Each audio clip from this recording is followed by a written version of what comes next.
My daughter looked at me and said I was just a burden. After 50 years of working without asking anyone for a dime, I was told I had contributed nothing. I sat in silence, remembering the mortgage I paid, the groceries I stocked, and the $180,000 I quietly gave to her family. She filed a lawsuit to silence me. I didn't fight back in court. Instead, I created a 50-episode podcast. By the time she realized it had reached millions, my voice had already become the voice of thousands, and nothing could take that back. The soup was still warm in my hands when Maggie said it. I had just taken off my coat, the chill of early spring still lingering on my shoulders. She didn't look up from her phone, just stirred her tea with one hand, thumb scrolling with the other, then said it like it was nothing. "You're just kind of here now. I mean, it's not like you're contributing." I didn't speak. Not right away. My grip tightened on the bowl, but my face didn't change. I'd gotten good at that over the years.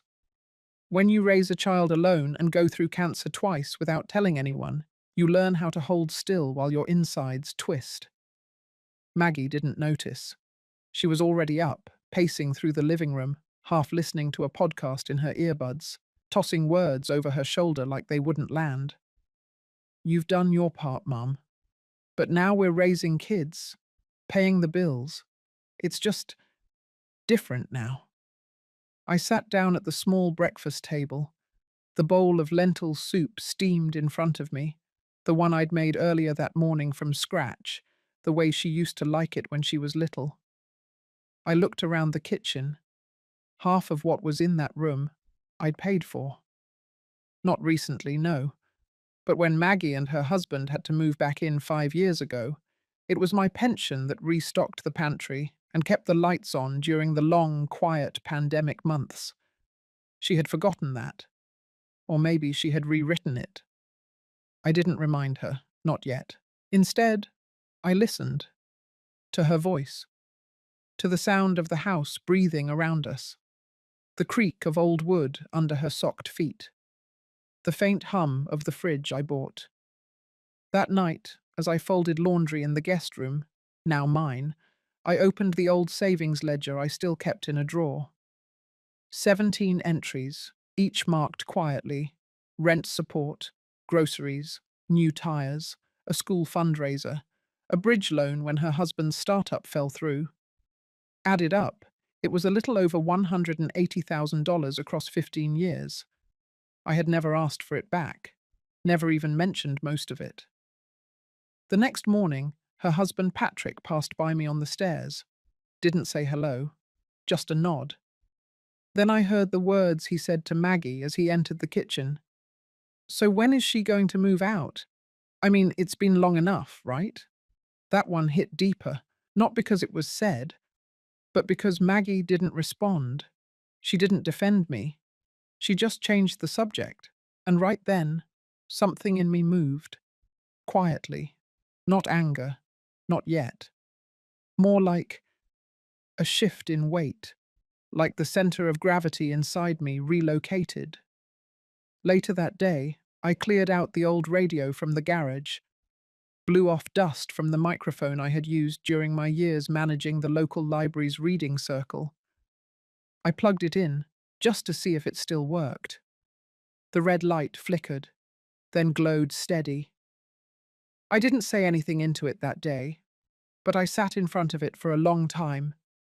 You see, when you've lived long enough, there comes a moment, not loud, not dramatic, when you stop asking for a seat at the table, and instead, you build your own.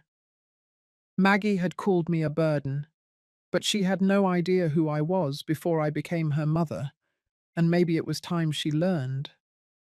The next few weeks passed quietly, but something in the house had changed. Not in the walls or furniture, but in the way I moved through it. I stopped lingering in the kitchen. I stopped asking if anyone needed anything from the store. I stopped volunteering rides or folding the kids' laundry when it piled up in the hallway. They didn't seem to notice. Maggie and Patrick carried on like usual. They rushed the kids out the door each morning, came home tired in the evening, made small talk about work and school and deadlines. I listened from the guest room, where I spent more and more time with the door closed. I still cooked, still cleaned up after myself, but I didn't join them for dinner anymore. It was easier that way. They didn't ask why. One afternoon, while they were both at work and the kids were at a sleepover, I pulled the old filing box from the back of my closet. It was dusty, untouched for years, but everything was still in place. I flipped through old pay stubs, loan agreements, property tax receipts, and a tattered folder marked Sylvia M. Personal Notes. Inside were photocopies of checks I'd written over the years, scribbled thank you notes from Maggie in her 20s, and 2 letters from the bank confirming I'd paid off the last of her college loans in full. I laid everything out on the floor. Then I took photos, one by one, documented each thing. I wasn't angry. I wasn't even sad anymore. Just clear. That was the word. Clear. Later that night, Patrick made a comment at dinner, not knowing I was passing through the hallway. She's lucky we even let her stay. A lot of people wouldn't. Maggie didn't respond, not with words, but I heard her exhale, long, slow, and exhausted, like she was tired of something but didn't have the strength to name it. Back in my room, I opened my old laptop, the one I used to write book reviews on for the library blog. I typed the first entry of a new document. It wasn't meant for anyone yet. Just for me. I started with a line I hadn't spoken out loud in years. I was 17 when I moved out of my parents' house. I never looked back. From there, the story came naturally. How I worked nights at the diner. How I learned to budget down to the last dime. How I paid for my own classes at the community college by walking 2 miles each morning and saving every coin tip from the counter. I didn't embellish anything. I didn't need to. The truth had its own weight. Each night, I added more. I wrote about the years Maggie was little, how I gave up promotions to be home after school, how I rented textbooks for her classes when she couldn't afford them in college, how I never told her that the emergency savings I used when her husband lost his job was meant for my own retirement. I didn't write with resentment. I wrote to remember. One evening, I walked into the kitchen while Patrick was on a video call in the dining room. He was complaining about the utilities bill, said we needed to cut expenses, that maybe it was time to look into retirement homes. He said it casually, like he was talking about swapping internet plans. But his eyes flicked toward me when I walked in, just for a second. That night, I couldn't sleep, not because I was afraid, but because I knew, finally, that I wasn't imagining it. The way they treated me wasn't about a misunderstanding or miscommunication. It was a slow, deliberate erasure. They wanted me small, quiet, out of the way. The next morning, I ordered a microphone online. 3 days later, it arrived in a brown box, no label, just a barcode. I brought it to my room and set it next to my laptop. I didn't record anything, not yet, but I plugged it in. The red light blinked once, then held steady. I knew what I was going to do. I didn't need to tell anyone, not yet. I waited for a quiet morning. Patrick was already gone for work, and Maggie had taken the kids to school. The house was still, humming like it was holding its breath. I took the small red folder I had prepared over the last few weeks and slipped it under my bed. Inside was a growing collection of notes, screenshots, voice memos, receipts, and photos. None of it was for revenge. It was for clarity. That afternoon I sat by the window with my old notebook open. I began to map things out. Not in full sentences, just fragments. Little lines of truth that connected over time. The way Maggie's voice changed when she spoke to me versus when she spoke to her friends. The way Patrick always left the room when bills were being discussed. The way their smiles never quite reached their eyes when I offered to help. I started recording too. Not secretly, just carefully. If I was making a grocery run and Maggie commented about how I should be grateful for staying under their roof, I'd take note. If Patrick muttered something under his breath when I walked past him in the hallway, I'd write it down the moment I reached my room. I kept everything in one place, organized, clean. This was not a journal of complaints. It was a map, a quiet one. But maps have power. On Friday evening, while they were out with friends, I opened the microphone again. I read the notes aloud, February 6th. She asked me not to use the front bathroom anymore, said guests might find it strange. February the 13th. Patrick rolled his eyes when I offered to pick up the kids from school, said it was better if I didn't confuse their schedule. February 21.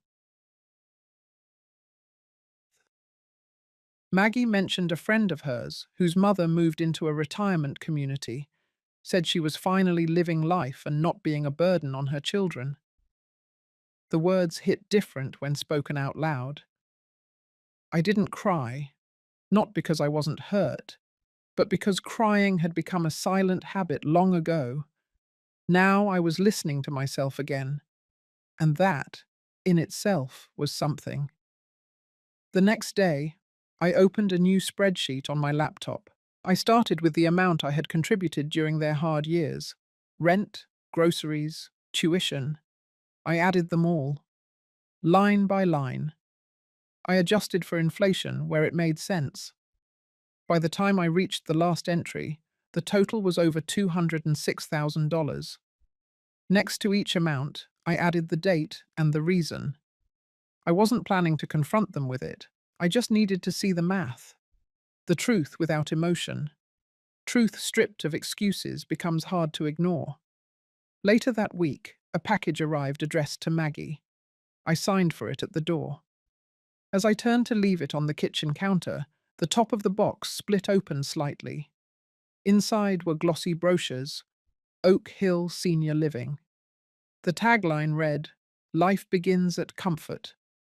There were pink and gold balloons printed on the inside flap.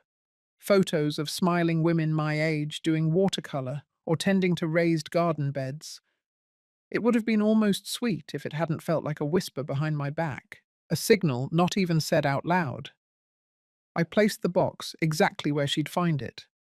Then I went back to my room. That night, I began the outline for my first podcast episode. I didn't have a title yet, but I knew how it would start. I have always been quiet. Not because I lacked stories, but because I learned early that silence kept peace. Until silence became a cage. Each night after that, I refined the structure. My voice came back slowly like a bird that had forgotten how to fly but still remembered the sky. I didn't tell Maggie or Patrick. I didn't make any changes to my daily routine. I kept cooking simple meals for myself, kept my door closed when they had company, kept my space clean and unnoticeable. But inside, I was gathering, watching, preparing. On a rainy Wednesday, I found Maggie's youngest daughter, Ellie, sitting alone on the stairs with a flashlight. She was reading one of the old library books I had kept from my years of work. She looked up and smiled, said she missed our story nights. I asked if she still liked the tales about women who found their voice.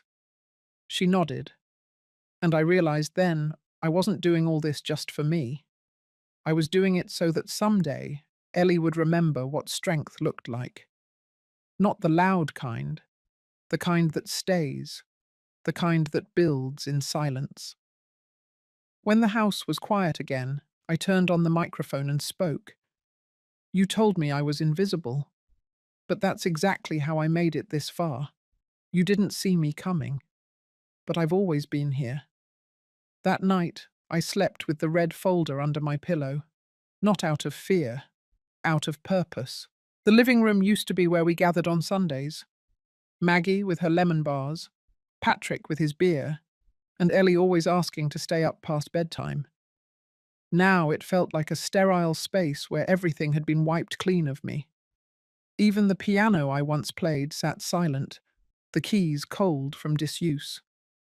That morning I noticed the family calendar had been cleared of my name entirely. No more Mum's book club, no Sylvia's checkup, not even a simple note like Mum's birthday.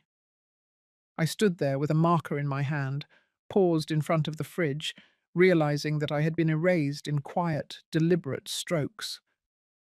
I turned away, sat at the dining table, and opened my red folder again. The documents were multiplying. I had printed out bank statements, old receipts, photos of the house remodel I helped pay for, and proof of deposits into Ellie's college fund.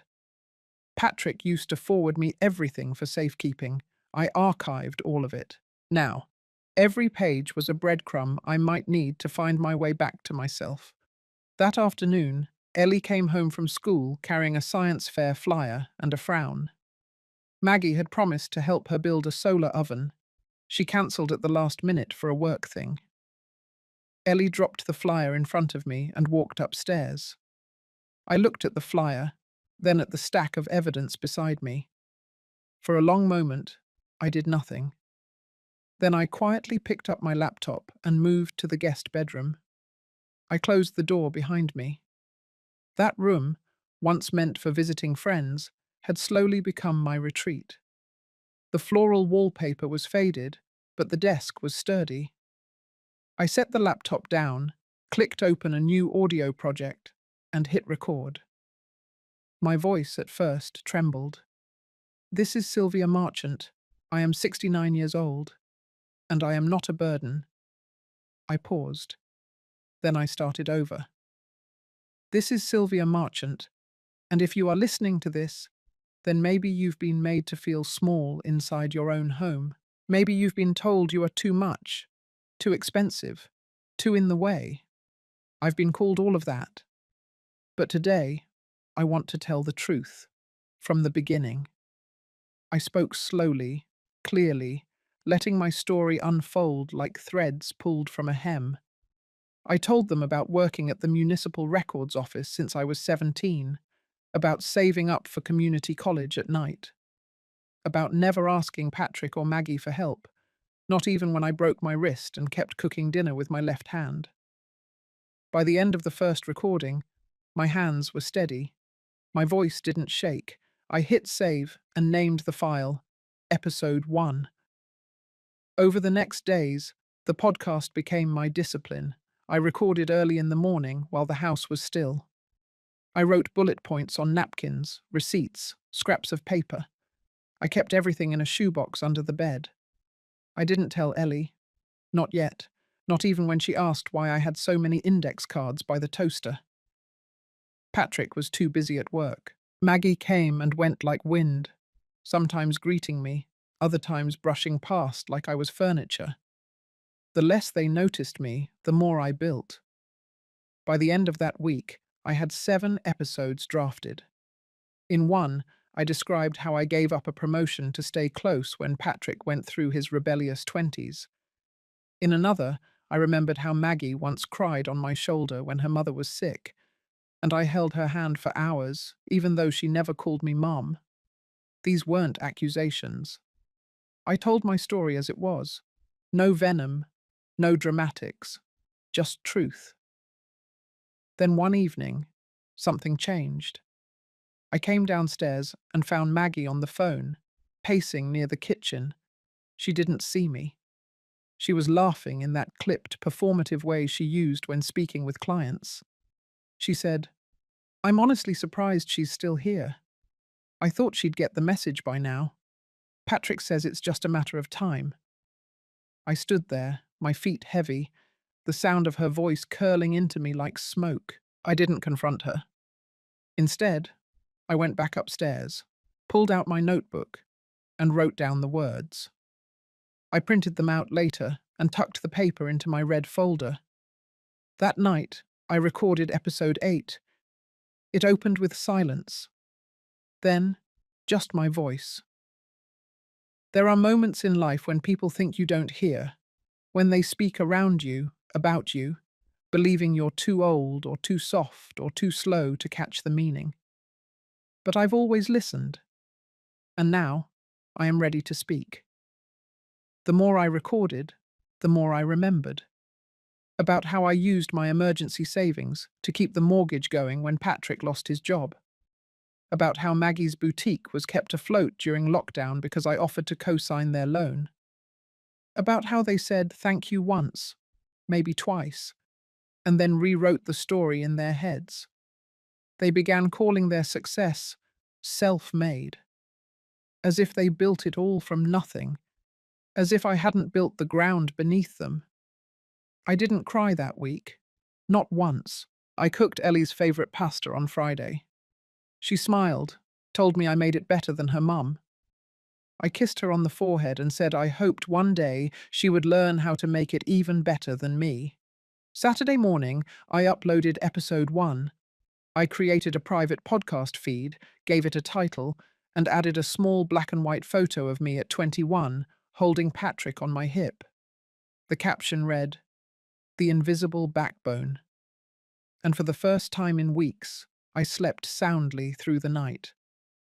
The house was still asleep when I woke up that Sunday. The early light crept through the blinds, casting soft stripes across the carpet. I sat with my coffee in the kitchen, listening to the low hum of the refrigerator, and stared at my phone. The podcast app showed 12 downloads, then 15. By the time the second episode went up that evening, it had reached over 100 plays. I hadn't shared it with anyone. No announcement, no forwarding. The feed was private, but searchable. Maybe someone found it by accident. Maybe a woman like me typed in the words she couldn't say aloud and stumbled across mine.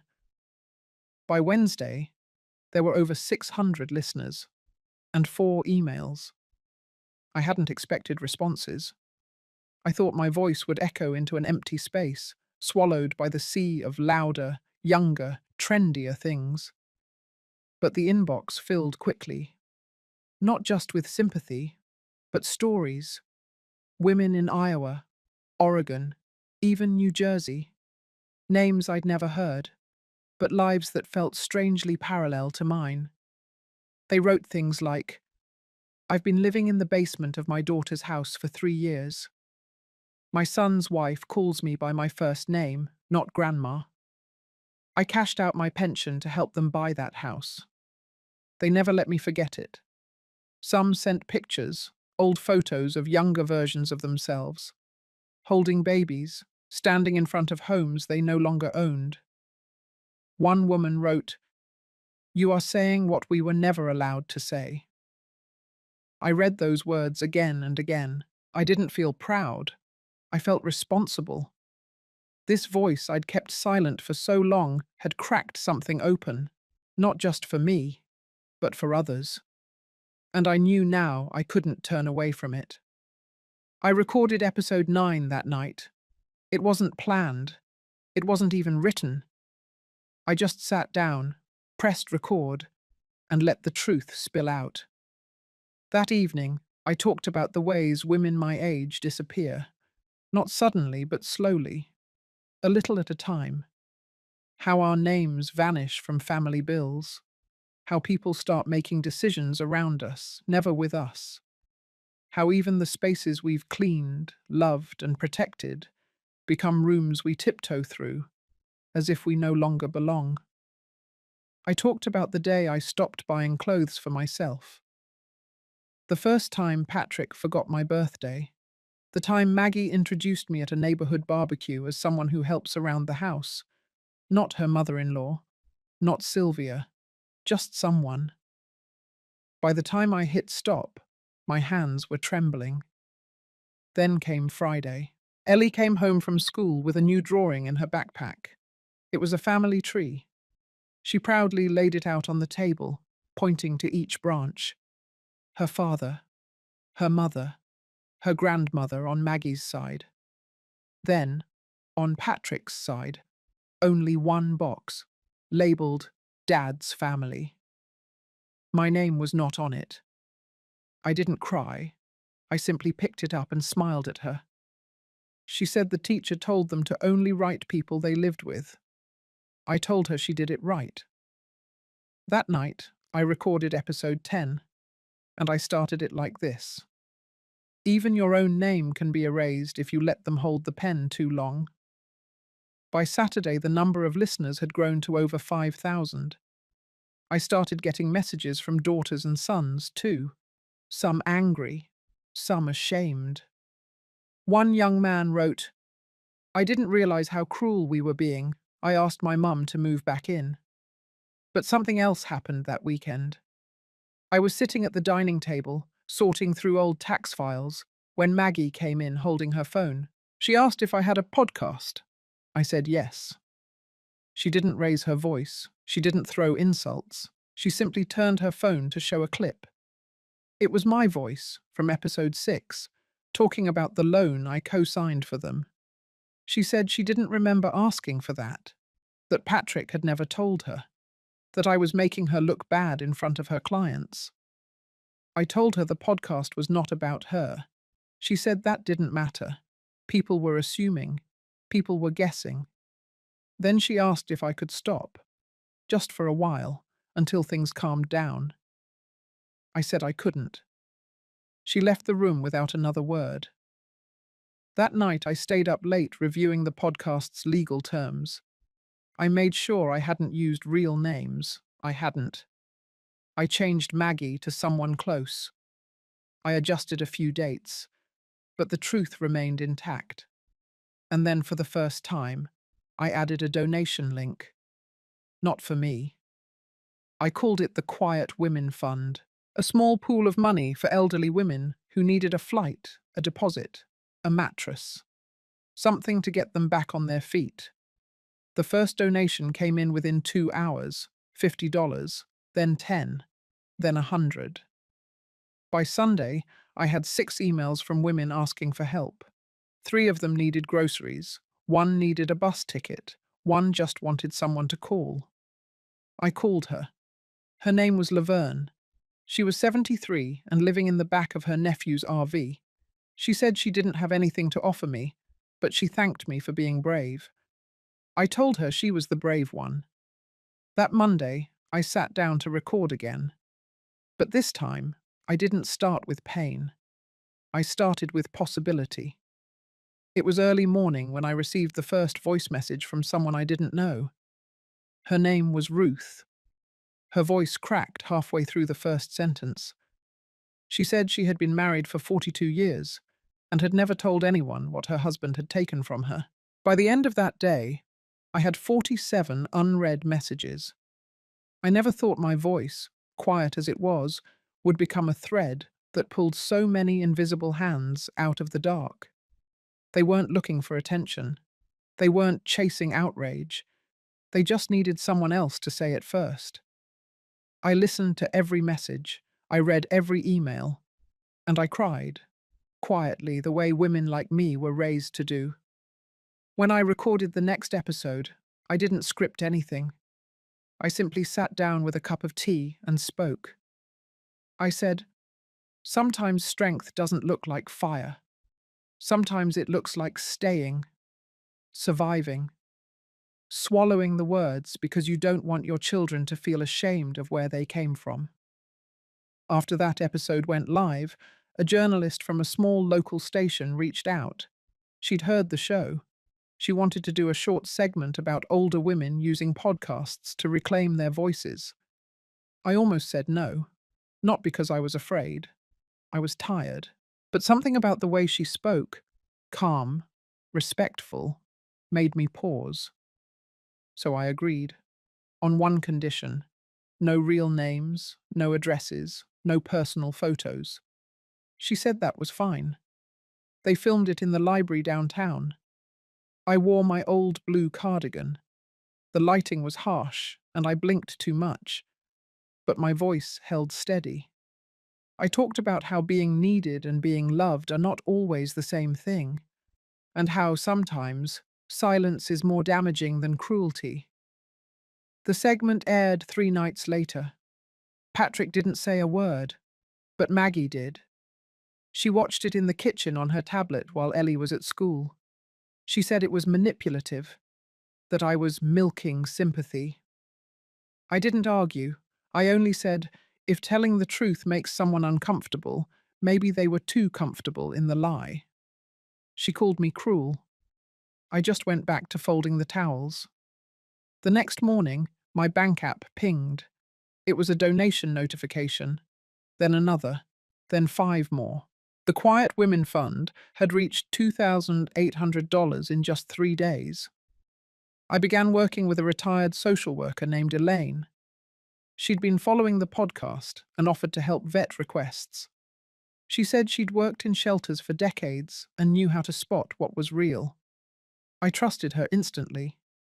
We used the money to cover rent for an 81-year-old woman who'd been sleeping in her car.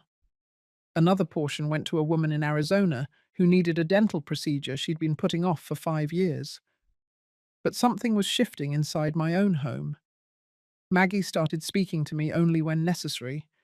Patrick stayed later at work. Ellie, sweet child that she was, kept asking if I was famous now. I told her I was just old. Old enough to finally say the truth without shaking. Then, one Saturday morning, while I was watering the azaleas, I noticed the lock on the garage had been changed. I tried my old key. It didn't fit. I waited until dinner and asked Patrick about it. He looked surprised, said it was a safety thing, that a few tools had gone missing, and he wanted to make sure things were secure. I nodded. I didn't ask why I wasn't given a new key, because I already knew. The next day, Maggie took Ellie to a birthday party. Patrick stayed home. He came into the kitchen, sat across from me, and said that things were getting a bit tense around the house. That maybe it would be good for everyone if I took a short trip. I asked if that was his way of asking me to leave. He didn't answer. He just stood up and said, "Think about it.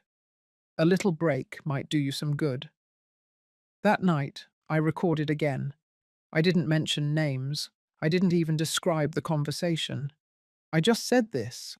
You can live in a house for years and still find yourself a guest the moment you stop serving the tea. I ended the episode with a soft breath and a simple sentence. But guests can leave too. The next morning, I booked a room at a quiet bed and breakfast near the water. Just for a weekend. I didn't tell anyone. I packed 1 suitcase, 2 books, and my old tape recorder. I left a note on the kitchen counter. Nothing dramatic. Just taking a few days to breathe. No one called. No one texted. But the silence was more honest than any apology they might have sent. I sat by the shore that evening, feeling the wind press against my skin, and I remembered something my grandmother used to say. A woman's voice grows stronger the longer she is ignored. And that night, my voice felt like thunder. The ocean air felt like an old friend, gentle, honest. I spent 3 mornings in that little coastal inn, waking up with the sun and walking barefoot along the water. I left my phone on the nightstand. I didn't check messages. I didn't want to know who had noticed I was gone and who hadn't. By the second night, I'd made up my mind. I wasn't going back to live in fear of being erased inside my own home. I had built a life on dignity. If that made some people uncomfortable, then maybe they never understood me in the first place. When I returned, the kitchen was spotless. The note I had left was gone. There was no mention of my absence. Patrick didn't speak to me. Maggie barely looked in my direction. Ellie gave me a shy hug and asked if I brought her a seashell. I had. And that hug, that little arm around my waist, reminded me why I had stayed as long as I did. That night, when the house was quiet, I opened my laptop and logged into the fund account. It had reached nearly $9,000. But that wasn't the number that mattered most to me anymore. I opened a second tab and pulled up the folder I had saved weeks earlier. Inside were PDFs of bank statements, deed records, and the most important file of all, my trust documents. Long before I ever moved in with Patrick and Maggie, I had worked with a quiet, brilliant attorney named Grace Talbot. We met through a church women's circle, and over tea one afternoon, she told me that women like us needed more than a will. We needed structure, protection. I took her advice. With Grace's help, I had created a living trust that held everything I owned, my pension account, the life insurance policy from Harold, and the mineral rights from my father's land in Nebraska. It wasn't flashy, but it was real, and most importantly, no one could touch it without me. I had also included language that allowed me to amend the trust without notifying any named parties. Grace called it my quiet firewall. I just thought of it as peace of mind. I had spent years unsure if I'd ever need it.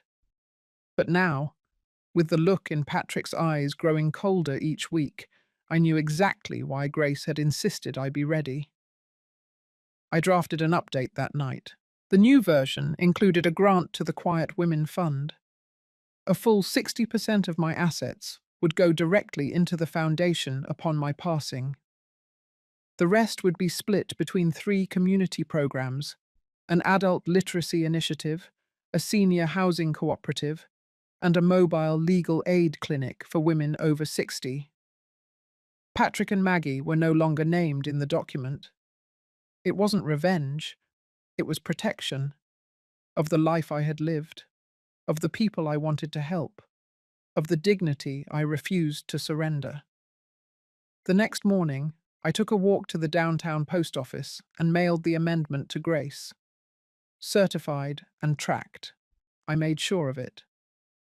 Later that day, while sipping tea on the porch, I noticed Patrick pacing in the driveway.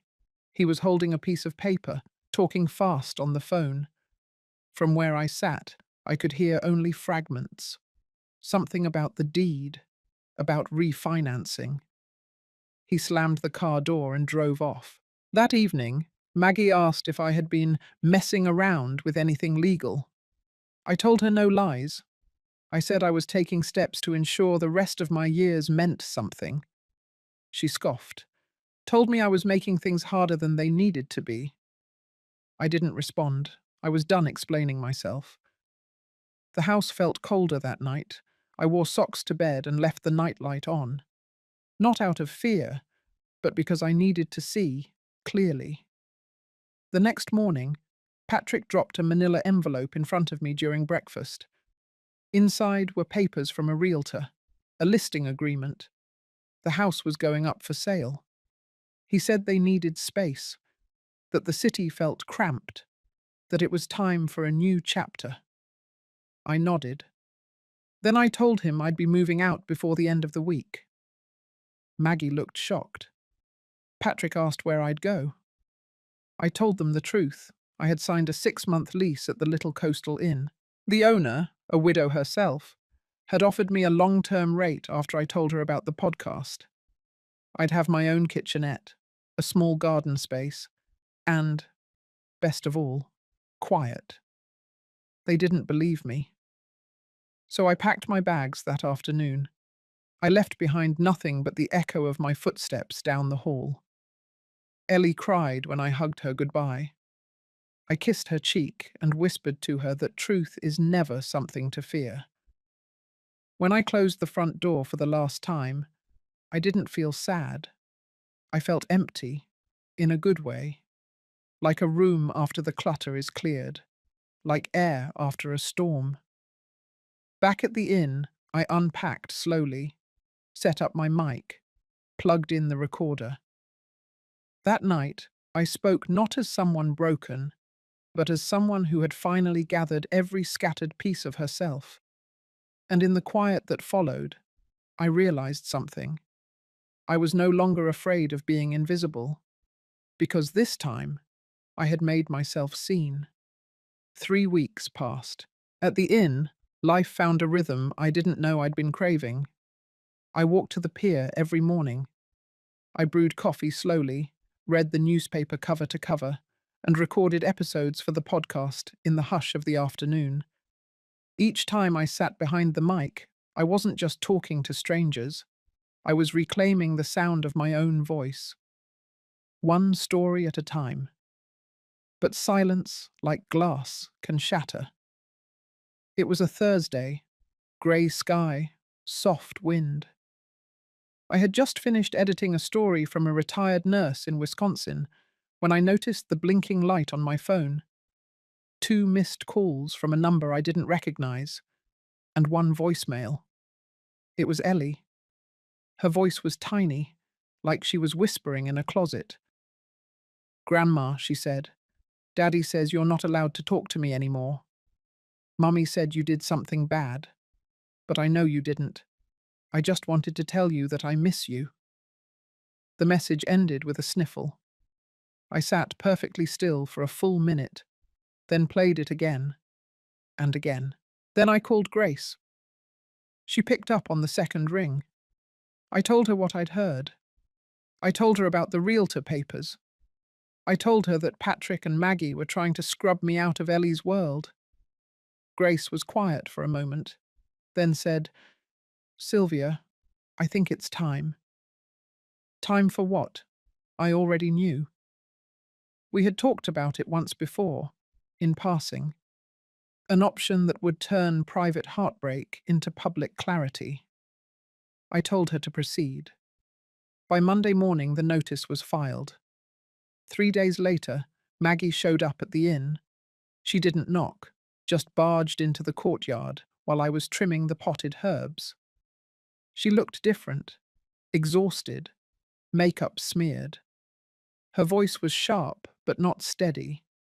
She said Patrick had been trying to refinance the house, but something flagged during the review. The bank had reached out to her, asked about the trust, about my name still being on certain documents. I said nothing. She kept talking. She said Patrick had taken out a personal loan in her name, without telling her. $32,000. Gone. She wanted to know if I had known. I told her no. Then I told her what I had done, that I had updated the trust, that my name was removed from the deed months ago, that I had protected everything not to punish them, but to survive them. Her face twisted.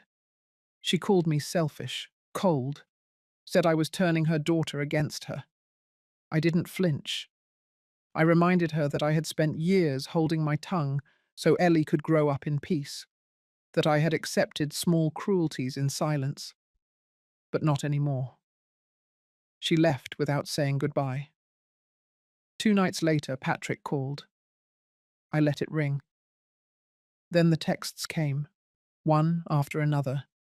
He accused me of betrayal, of manipulating Ellie, of ruining everything. He said I had become ungrateful, that I owed him, that without him I would have rotted alone in a nursing home. I read every word, then I blocked his number. That night, I cried, not from regret, but from the weight of release. The next morning, I opened my inbox. There was a message from a producer at a local radio station. She had heard my podcast, said it had made the rounds in a few senior circles, that she wanted to feature me on a short segment called Quiet Strength. I stared at the screen for a long time. Then I wrote back. I said yes. The interview aired 2 weeks later. I wore my green sweater and brushed my hair into a soft bun. I didn't say anything cruel. I didn't name names. I just told the truth. That sometimes family isn't where you came from, but where you find yourself safe. That sometimes the most radical thing a woman can do is protect her peace. A week after the broadcast, the Quiet Women Fund tripled in donations. I received over 200 emails from women who said they had been waiting for someone to speak what they had never dared to say aloud. One email stood out. It was from a woman in Arizona. She said her grandson had called her crazy for wanting to set up a trust, that her daughter-in-law had told her she didn't need her stories or her savings, just her silence. She wrote, "But after hearing you, I know now I am not alone, and I am not wrong." I printed her message and taped it above my writing desk. That night, I recorded a new episode. This one wasn't a story. It was a reminder. To every woman who ever felt erased in her own kitchen, to every grandmother told to stay quiet, to every mother asked to sacrifice until there was nothing left, I spoke directly to them. And when I hit stop, I knew this wasn't the end of something. It was the beginning. Not just of healing, but of visibility. The next day, I planted tomatoes in the courtyard. I watched the wind stir the ocean, and for the first time in a long, long while, I felt rooted, not in a house, not in a title, but in truth. It was a Wednesday morning when I received the email from Grace. The subject line was simple, urgent, read now. Inside was a forwarded message chain between the Quiet Women Fund Board and a loan officer from a private capital group in Austin. Apparently, someone had applied for a bridge loan using a forged letter of endorsement. A letter that claimed the Quiet Women Fund backed a new non-profit initiative focused on veteran widow assistance. The signature at the bottom of the fake letter was mine, except I had never signed it. Grace had flagged it immediately. The language was clumsy. It used phrasing I never used. She asked the fund's legal team to investigate. The request for the loan had come from a man named Patrick Warner, my son. He had used my name, my credibility, my mission, all to secure a loan for a business that didn't exist. Grace called me that afternoon. She didn't shout. She didn't panic. She just asked plainly what I wanted to do. I told her I needed one day, not to decide. I already knew what I would do. But I needed a day to walk through the pier, to speak my truth into the wind, to whisper apologies to every woman who ever trusted my voice and might now see it dragged through the mud. The next morning I called Grace. We filed the paperwork, formal cease and desist, demand for investigation, notice of fraud. I wasn't trying to destroy Patrick, but I would not let him destroy what I had rebuilt. That evening, I received a voicemail. It was Patrick's voice. He didn't apologize. He accused me of betrayal, said I had turned Ellie against him, that Grace had poisoned me, that I had always loved the spotlight more than I loved my family. His voice cracked once. Then he said something I'll never forget. "You were supposed to fade quietly, Mom. You were supposed to make room, not take it." I sat with that sentence for a long time. All my life, I had made room. For my husband, for my children, for everyone else's comfort. But not anymore. 2 weeks later, the legal notice went public. The story was picked up by 2 advocacy newsletters and 1 national podcast focused on elder abuse and financial fraud. The headline didn't use Patrick's name. It didn't need to. It focused on a broader truth: how adult children can weaponize trust, how women over 70 are the most vulnerable group in private fraud schemes, how silence is often the most expensive currency. Ellie called me that night. She said Daddy was angry all the time now, that Mommy had stopped coming to her school plays, that sometimes she just wanted to come live with me at the inn. I didn't tell her about the court papers. I didn't mention the forged letter. I just told her she was loved, and that the truth always has a way of finding light. The next morning I brewed coffee and sat on the porch. The sun hit the water in quiet gold streaks. Grace arrived just after 9. She brought with her a small stack of envelopes, letters from donors, from podcast listeners, from 2 women who had met each other through the Quiet Women Fund and were now opening their own resource center in Maine. One note was from a woman who said she had been scammed out of her pension by her own daughter. She wrote that hearing my story had stopped her from signing over her house. that she had walked into a senior legal clinic and for the first time asked for help, that she had started over, that she was no longer afraid to say no. I sat with those letters all afternoon. Each word was a mirror, not of who I had been, but of who I had become. Later that week, I was invited to speak at a panel in Atlanta on financial safety for women over 65. I hesitated. Then I said yes. On stage, under soft lights, I shared the timeline. I talked about forgiveness and boundaries, about love that doesn't require silence, about family that sometimes becomes a wound, not a home. I ended with this. Sometimes, the most powerful thing a woman can do is to write her own ending, to close a door, not in bitterness, but in peace. To say, I am not who you say I am more. After the panel, an older woman in a dark blue coat came up to me. She didn't speak at first. She just hugged me. Then she whispered, "Thank you for not fading." The fall air had started to cool the mornings, crisp enough that I wore my long cardigan out on the porch. I sat with my notebook, tracing the same sentence over and over without realizing it. I am not who you say I am. I had said it on stage in Atlanta, but now it rang differently, not like a declaration, more like a quiet truth that no longer needed to be defended. That day, I received a letter in a pale grey envelope, no return address. Inside was a note, short, precise. It said, "You think you've won, but all you've done is make sure your name is dragged through the same mud you built your fake legacy on. No signature." But I knew the handwriting. Samantha. The words stung, not because they were true, but because they confirmed what I had feared since the legal papers went public, that Samantha and Patrick were circling each other again, that whatever lines she had drawn, she had already erased. That night, I sat at the dinner table alone. I remembered the years I spent making extra servings, leaving the light on, waiting for Patrick to show up even after I knew he wouldn't. I did not cry. I got up, put the plate in the sink, and walked out to the dock. The moonlight spread across the water like silver lace. I stood there until my feet numbed, until the silence felt like company.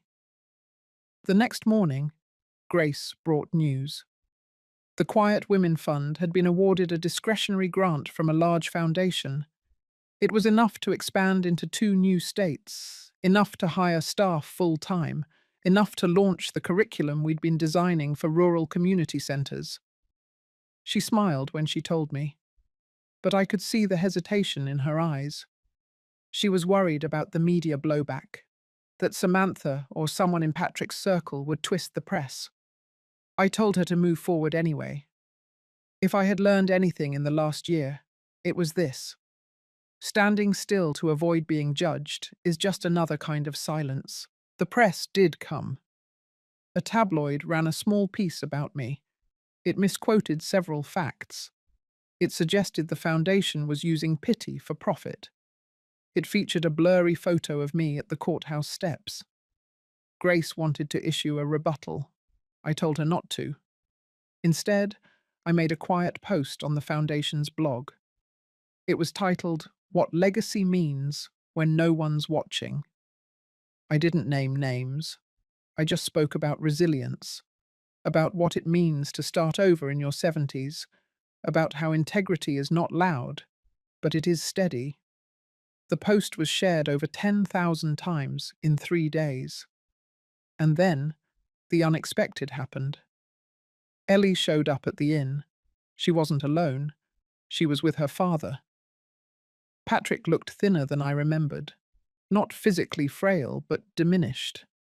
Like something inside him had sunk too deep to reach again. He didn't ask to come inside. He just stood beside his daughter and said he wanted her to see where she came from.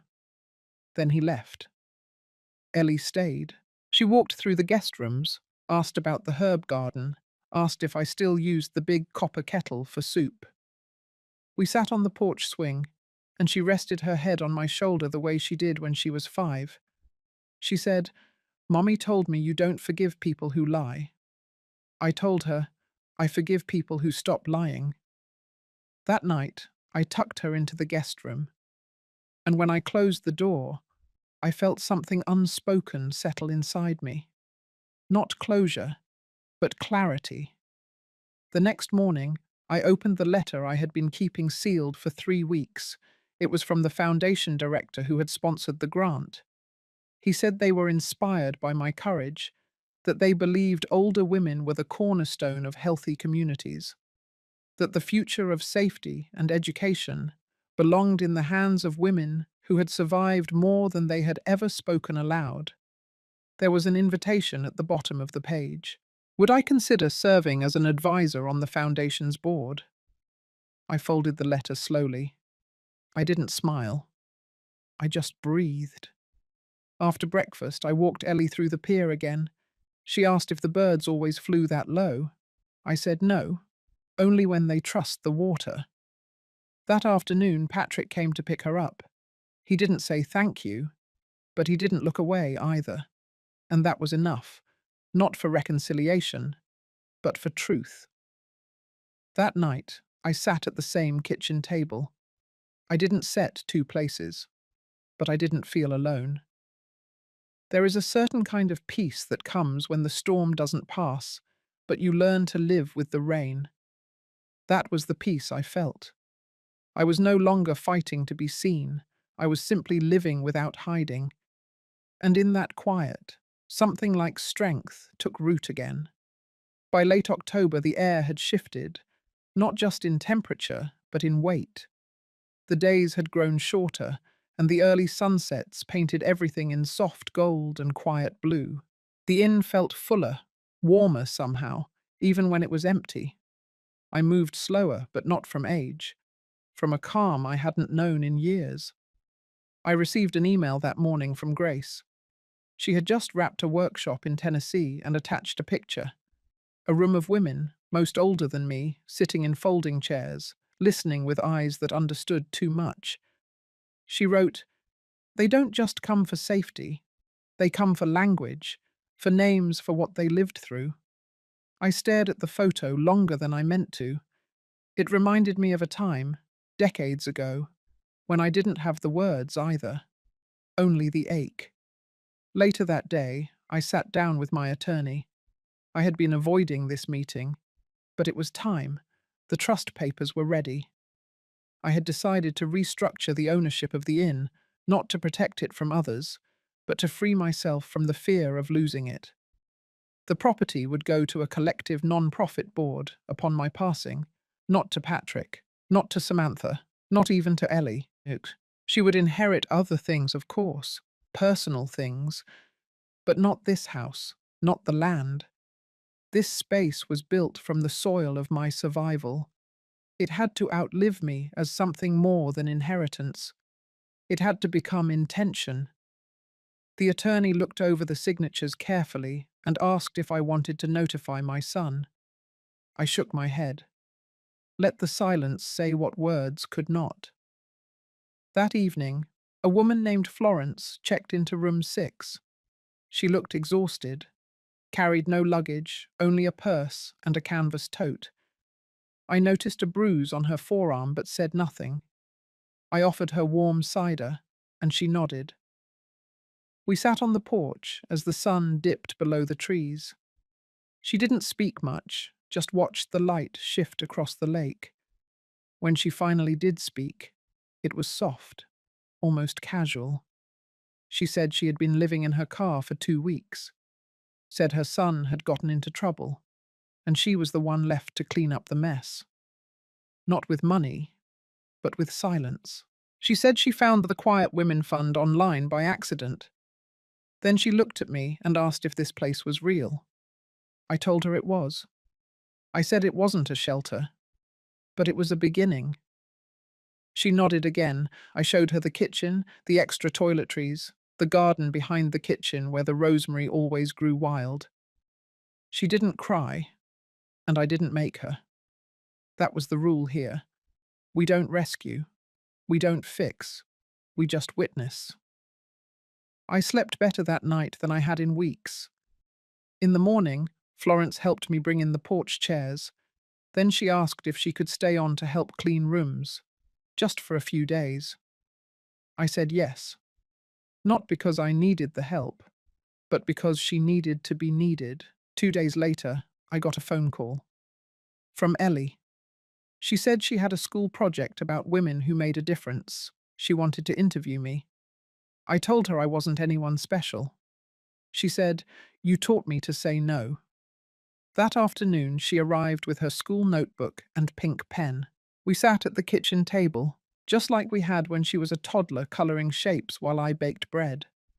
She asked me questions about my childhood, about the first time I had spoken up, about what it felt like to build something on my own. I answered each question honestly, but carefully, not to protect her, but to honor the path I had taken. Before she left, she asked if she could visit more often. I told her the door was always open. She smiled, and for the first time in months, I saw something behind her eyes that wasn't confusion or sadness. I saw recognition. Later that week, I sat down to draft a letter to Grace. I told her we had room to grow the program, that the soil was good, that the women were coming, one by one, that the silence was breaking, and I was ready, not for attention, not for redemption, but for what came next. Because what came next was mine to decide. It had been raining all night, a slow, steady drizzle that made the world quieter than usual. I stepped outside just before dawn, cup of black coffee warming my hands, and stood on the back porch of the inn. The lake was wrapped in fog, and for the first time in years, I didn't feel like I had to plan the next move. The inn no longer belonged just to me. It belonged to every woman who had crossed the threshold with nothing but the courage to begin again. Inside, the lights in the kitchen flicked on. Florence. She had taken to baking in the mornings, not to serve guests, just to fill the air with something that felt like care. Banana bread this time. I could smell the cinnamon and butter. She had told me she might stay through winter. I said nothing then, but I hoped she would. By noon, Grace had arrived. She was early, as always, and brought with her the finalized partnership proposal. Our network of quiet women inns would be official, registered, recognized, funded. She placed the documents on the dining table, and we read through every word like it was scripture. I signed the papers slowly, not from hesitation, but reverence. Then she handed me an envelope. On the outside, a sticky note in Ellie's handwriting. For Grandma, when she's ready. Inside was a drawing. It was of the inn, but not the way it looked now. The garden was bigger. There were 3 cabins out back, a glass greenhouse, a wooden sign that read, "The Quiet House." At the bottom, Ellie had written in pink pen, "I want to be part of this someday." I held that piece of paper longer than anything I'd held in years. That afternoon, I walked to the edge of the lake. The fog had lifted. The water shimmered with late autumn sunlight. I thought of every version of myself that had stood here. The young girl who ran away, the mother who stayed too long, the woman who finally left, and the one who built something from all of it. Patrick never called again. I didn't expect him to. The truth was, I no longer needed an ending from him. Some silences weren't meant to be broken. At sundown, I lit the fire pit in the backyard. Grace and I sat beside it, wrapped in old quilts, sipping cider. She asked if I felt proud. I said I felt whole. That night, as the guests settled into their rooms, I stood once more at the top of the stairs, listening. The house creaked in familiar ways. Someone laughed softly in the hallway. A kettle whistled. It all sounded like home. Not the home I had lost, the home I had chosen, the home I had made. If you've ever been left out of your own family, if your silence was mistaken for weakness, if you've ever had to rebuild from the ruins of someone else's decisions, then maybe this story touched a part of you too. I hope you felt seen. I hope you know it's never too late to come back to yourself. If this story stayed with you, leave a quiet heart below. Let others know they're not the only ones starting over.